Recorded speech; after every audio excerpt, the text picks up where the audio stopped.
𝗦𝗪𝗡𝗥𝗡𝗘𝗦, am I right? Yikes, I need a drink. Hi, welcome. Today we're gonna be reacting to the finale of season 1 of How to Get Away with Murder. I heard your pleas. You wanted this from me. I'm just trying to give the people what they want, all right? Now, I've already done a reaction video to the first episode of the first season of How to Get Away with Murder, which was chock full of surprises. I'll link that up here, go watch that. But this is a reaction to the season 1 finale, because I wanted to give y'all more. You asked for me to continue reacting because apparently this series just gets crazier and crazier, and I can tell what you mean. So I've watched the whole season, and we have arrived to the season finale. So I'm gonna do a little reaction for you. Let's see what happened. Obviously, spoilers abound. If you haven't seen the first season of How to Get Away with Murder yet, what are we doing here? And I literally can't think of a better product to pair with this video than wine.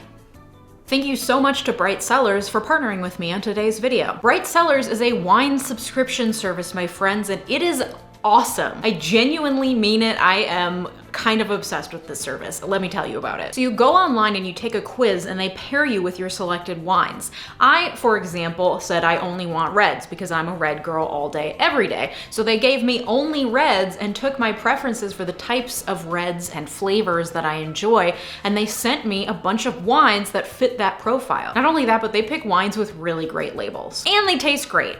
Win-win. And listen, the best part, they send it directly to your doors. You don't need to go anywhere, it comes straight to you. Not only that, but they're really passionate about wine education, so it's not just that they send you the wines, they also teach you about wine. Okay, and then my favorite part, I think, of this service is they send along these little cards for the wines that they send you. So each card has a little depiction of the label of the wine bottle on it, and then on the other side it has all of this really helpful information so that you know the wine you're drinking. For example, today I'm drinking 𝗦𝗪𝗡𝗥𝗡𝗧. It's a Nouveau Zinfandel 2021, made in a Nouveau style. This Zinfandel from Sonoma's Dry Creek Valley is deliciously ripe and fruity with notes of strawberry, cherry, and sweet vanilla bean. Soft tannins. And then it tells you the different flavor notes. And what's cool is at the very bottom, they have this QR code that you can scan with your phone, and you rate the wines as you drink them so that they can learn what you like and what you don't like, and they can further refine your boxes down the line.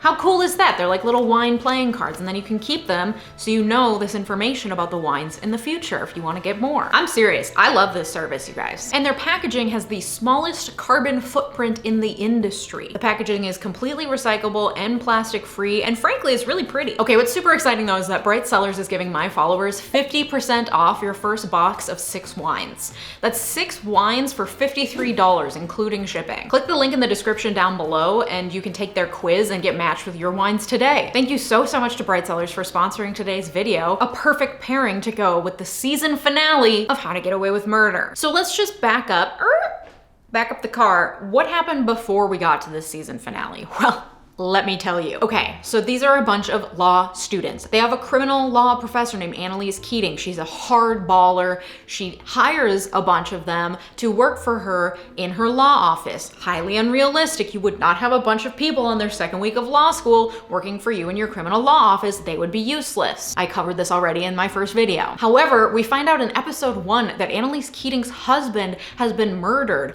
by the group of students who work for her. We don't know how, and we don't know the circumstances. And slowly the season unfolds to show us how he ended up dying. You see, there's this gal named Leeja. She turns up dead in the water tank above her sorority house. This story is kind of ripped from the headlines. There's this Los Angeles hotel that is kind of notorious for being the murder hotel or the death hotel. Google the death of Alyssa Lamb. She also died mysteriously, and her body was found in a water tank on the top of the hotel. Anyway, I digress. So Leeja, her body's found in the water tank on top of her sorority. She also happened to have been 𝗦𝗨𝗣𝗥𝗡𝗥𝗧's husband, Sam, his student. Okay, because he's also a professor. Anyway, so through a bunch of twists and turns throughout the season, we find out that Sam was having an affair with Leeja, and she was 6 months pregnant at the time she died, and Sam knew about it. And he was really shady about it. And this all comes to a head when him and 𝗦𝗨𝗣𝗥𝗡𝗥𝗧 get into this fight and he tries to strangle her. So then we're like, of course he killed Leeja. That's the only plausible explanation. Clearly he's violent and he's trying to hide something. He has every motive in the world. She was pregnant with his illegitimate child. All right, so then if you remember, there's this guy, Wes, he's one of her students. He has a next door neighbor named Rebecca. They get into a romantic relationship, but Rebecca is mysteriously connected to the death of Leeja, but we can't really figure out exactly how. But she becomes the prime suspect in Leeja's murder. All the meanwhile, Annalise Keating, she has a boyfriend. That's right, an extramarital affair. His name is Nate. He's a cop, and he starts doing some investigating of his own and realizes that Sam, Annalise's husband, he was supposed to be up at Yale giving a talk one night, but he never showed up. That night happened to be the same night of Leeja's murder. So Nate's starting to put together the pieces, and he's convinced that Sam did the murdering. So Nate gets a hold of Rebecca, who's again prime suspect for Leeja's death. He is trying to get Sam caught for this murder, so he has Rebecca try to break in to Annalise and Sam's house and get to Sam's computer and get data from Sam's computer. While Rebecca is in there that night, Sam also happens to be in the house, and all the other students show up as well. He tries to get at the computer and to keep Rebecca from getting at his files. A scuffle ensues. He ends up falling over the banister of their beautiful Victorian house, lands on the floor, looks really dead. All of the students run downstairs, they're freaking out, they don't know what happened. Then all of a sudden Sam's up and he's on top of Rebecca and he's trying to strangle her. So what happens? Wes takes the statue, the prized statue that all of the first year law students are supposed to want to win because it gets them out of a test. He takes the statue, he smacks Sam over the head with it, and that blow does Sam in. He's no longer with us, R.I.P. Sam. Which frankly, how come a fall down a flight of stairs didn't kill him, but a single whack over the head with a statue did? Doesn't make sense to me, but I'm no forensic scientist, okay? It's also ironic that he gets physically hit over the head with a statue representing justice. Jonda's hiding some metaphors in there for us. Okay, so the group leaves, they run away. I don't really know why they ran away first, but they run away. Annalise comes home, she finds Sam's body on the floor, she freaks the hell out. Then Wes leaves the group of students, comes back to pick up that statue, the murder weapon, because he wants to hide it. When he comes back, Annalise finds him, they talk about it. Annalise tells him that she's gonna help him cover up the murder. So they get rid of the body, she figures out what she's gonna do, and what does she do? She plants her boyfriend Nate's fingerprint on Sam's wedding ring and gets Nate arrested for Sam's murder. Doesn't really make sense, right? Apparently Annalise has a plan. All right, but all this time, Wes is starting to get a little bit suspicious of Rebecca because she's saying some shady things, like she's lying a lot, she's starting to act kind of suspicious. Then we find out that the night of Leeja's murder, there was this weird situation where like Leeja didn't want to hang out with Rebecca anymore, and Rebecca was convinced that Leeja's boyfriend was really a bad guy. So in order to show Leeja that her boyfriend's a bad guy, Rebecca hit on him and got him to sleep with her, and then got Leeja to walk in on them so that Rebecca could prove to Leeja that her boyfriend is bad. It doesn't make sense. There certainly was a better way to have handled that. Okay, also in Wes's apartment, before Wes lived there was a different law student who lived there. Remember the fingernails in the wall? Turns out that he had a mental breakdown the night Leeja died because of some drugs that he was on, and he was put into a mental institution. So Wes, of course, goes and visits him at the mental institution because why not? And the only word he gets out of this guy who used to live in his apartment is one single thing, and that is the word wet. So for Wes, that means that when the guy thinks of Rebecca, he thinks wet, which means that the night that he had his mental breakdown, Rebecca was wet, which means that Rebecca must have killed Leeja because Leeja was in a water tank. Seems like a stretch. Like, why would she have gotten inside the water tank if she killed her? Well, she probably would just dumped the body in there. She wouldn't necessarily be covered in water. Like, it's a logical stretch, to say the least. Okay, and then with Nate, Annalise's boyfriend, he is put in prison because he's arrested for Sam's murder. And the judge doesn't let him out on bail. So in order to get rid of that judge, Annalise has one of her students, the kind of dumb one, who used to be in Orange is the New Black, who I love.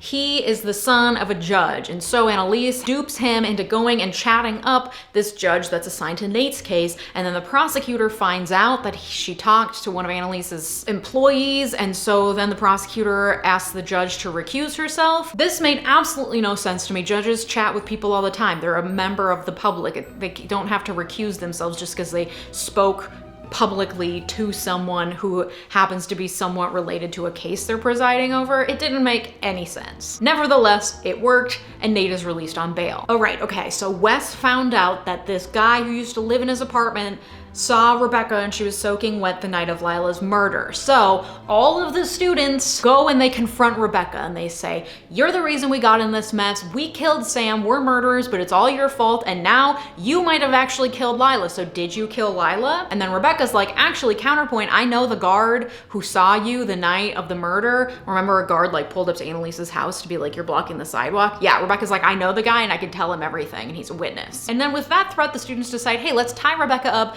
duct tape her mouth, and call Annalise. Obviously the solution. Okay, so that's where we're at. We don't know who killed Lila. Rebecca is tied up. Nate's out on bail. Oh, also Laurel and Nick are boning, which I love. Favorite couple, even though they're problematic. Hottest couple. Also, Bonnie and Archer are boning. Unexpected. At first I hated it, but now I don't hate it. Which, by the way, that actress who plays Bonnie, who used to be Paris in Gilmore Girls, love her, love this look. But you know, I am pretty biased in favor of strong bleach blonde lady lawyers. What can I say? And then there's like other people are boning, but Michaela definitely is not because her fiance just called off the wedding because she refused to sign a prenup. She also almost slapped her future mother-in-law across the face, which doesn't make sense because I feel like if you pay attention in law school for like 5 seconds, you could understand the value of a prenup. That was a weird storyline. Anyway, did I miss anything? Let's get into this. I need you to tell me that it's okay to take the tape off your mouth. You're not gonna do anything stupid.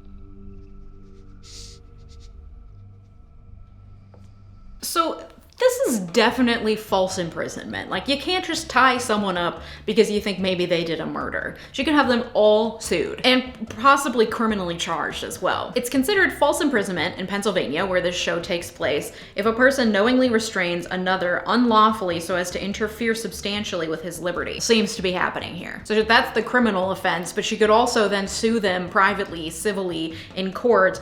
She would just need to show that they willfully confined her without her consent, which I think is pretty obvious here. So we got some crimes being committed. You have to behave. Otherwise, Frank? We stow you in the basement. You won't like it. Why did Frank know the answer to that? Have they like done this before? Seems planned. Because you're gonna take care of it? Her? You think I'm gonna whack Rebecca? Sorry, I know they're problematic, but they are definitely the hottest couple in this show. If you don't believe that, you're wrong. Frank's hot. So is Laurel, but mostly Frank. That beard really gets me. Sorry. Is that what you think I am? Some freaking hitman? Come some freaking hitman? I do like his accent. He just needs a little prodding, that's all. He's gay, Mrs. Walker. Aiden's gay or bi or experimental or I don't know what he is. He doesn't love me. I gotta say, this is such a problematic storyline. Like, my fiance hooked up with a guy once 15 years ago and now there's no way he could possibly love me because he's clearly just gay. Like, has she not gotten the memo that bi men are really hot? You get to experiment with whoever you want and love whoever you want, and what you've done with people before other people does not dictate who you get to love right now. You know what I mean? I'm upset. Be a man and go and get your girlfriend to talk. She doesn't trust me anymore. Then make her, damn it! Are you a man or not? The gender expectations generally in this show are problematic at best. What does that even mean, are you a man or not? What about that is manly? I'm mad. I told you time and time again. There's no truth in the courtroom. There's just your version of what happened versus theirs. That's how the justice system works. It's not what's right and what's fair. It's who tells the most convincing story. Listen, this is a bleak interpretation of the justice system, but it's not entirely wrong. Especially when the evidence is all circumstantial, there's no smoking gun, and you have to piece things together. At that point, it all becomes about witness credibility, and we leave it up to 12 random people in the jury to determine that. And I think a lot about the Casey Anthony case, like just in general, but also in this specific circumstance. With Casey Anthony, everything seemed to point to that she did it, but all they had was circumstantial evidence, and the defense did enough to undermine that evidence that it put an inkling of doubt in the minds of jurors, and that's all the defense has to do. So I think she has a point here, as bleak as it is. We have to let her go. What? No. We haven't proved guilt beyond a reasonable doubt. That's literally not the point here. She's being illegally detained against her will. Whether or not there is reasonable doubt as to whether she killed Lila does not mean that they shouldn't let her go. Just because you think that someone did something bad doesn't give you a blanket right to just detain them unlawfully, indefinitely. And you may be thinking, well, what about citizen's arrest? But the only time a citizen's arrest is valid is if you witness the crime happening and you believe that the crime is going to continue to happen unless you detain the person. And then once you detain them, you call the cops immediately. You can't just say citizen's arrest and then detain someone indefinitely. Like I said, she would easily have grounds to sue them all for false imprisonment. Oh my God, just show me who did it. Who did it? Frank? Some friggin' hitman indeed. Wait, so Sam called Frank? Did Annalise know? Did she know this whole time? Did she call Frank? Was it you? No. Oh, she doesn't At least you know know. about that guy. Why would she just be asking him that now? Now what?